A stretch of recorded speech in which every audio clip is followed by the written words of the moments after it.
di santaat borom bi bu baax ci xéwal gi nga xam ne defal nañu ko muy teen bi nga xam ne ñu ngi ko doon sàkku bu yàgg yàlla dogal na xam naa ne amoon na ndox bu yàgg mais xëy na ñun ñoo fi yéex a ñëw daal ñun ñoo ñàkkoon jot lool pour ñëw fi pour mën a def inauguration bi teen bi nag ñëwum fii li ko sabab mi ngi si ñun la jaar ko financé benn association bu nekk fële France mi ngi tudd Eau Pain et Sourire muy association boo xam ne jàpp na ne at bi def na fi lu ëpp 60 teen fii ci Sénégal ci gox yu ute te loolu yëpp jubluwaay bi du dara dul jàppalanteeg population yi xëy na man mii sax nga xam ne maa fi nekk xamuma leen c'est-à-dire xamuma ki ko financé mais xam naa ne ku bokk la ci association boobu loolu yëpp li muy firndeel mooy que ne ñoom lii dañ ko def te yàlla tax ndax yàlla mooy ki yoon stabiliser jëf yi te yàlla xam na ku nekk loo def moo tax ñoom li ñu def liñ ci sàkku mooy yàlla bindal leen ay tuyaaba.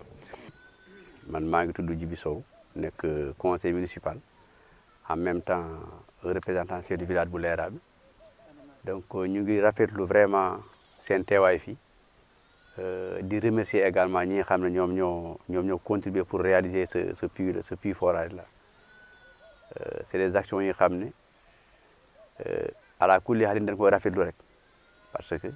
gis na ne fii boo xoolee gox bi dañu am problème pour am de l'eau potable parce que dañu xaw a sori tuuti du forage donc bu ñu defee fii teen bi ñi ko def fii xamuñu exactement la portée tey l'importance de ce puits là ñu koy rafetlu bu ñu mënoon am nag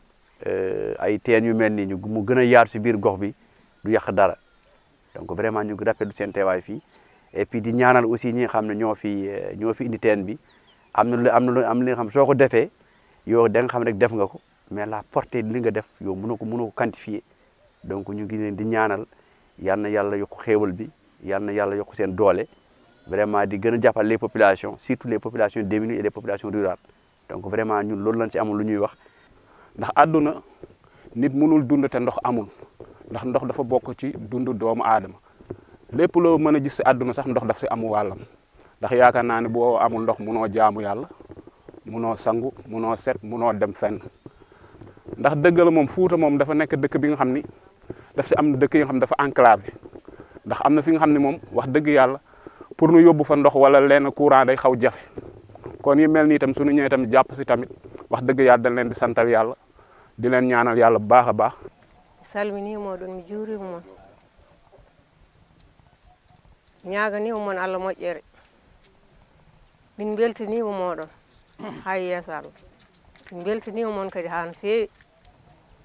koye ɗonka min gonno on ittini amen ɗonka ka ceeɗu so ari amin jogii boyli kono korata laaɓa min jaha ha Leeraɓe walla min jaha ha maayo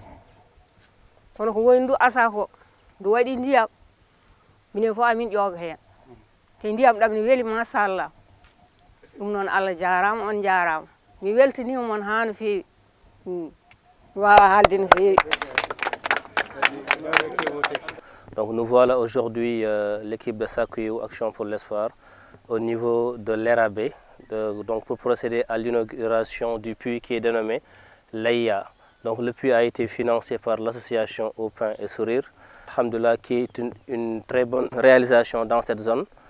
qui est très enclavée. Vous avez entendu le discours des bénéficiaires qui ont très bien accueilli le projet parce qu'on est dans une zone très enclavée, presque vers 700 km de Dakar. Aussi, on est presque à quelques kilomètres de la frontière de Mauritanie, donc au niveau du fleuve, au nord du Sénégal. Donc, alhamdoulilah, on est venu, on a constaté que les travaux ont été très bien faits. Le puits même a été achevé depuis le mois de février, mais par des contraintes de temps, donc on a pu venir que durant le mois de novembre. On a constaté qu'alhamdoulilah, on a atteint la nappe, on a une eau très abondante et aussi douce. Donc, barakallahu fikum, assalamu alaikum wa rahmatullah.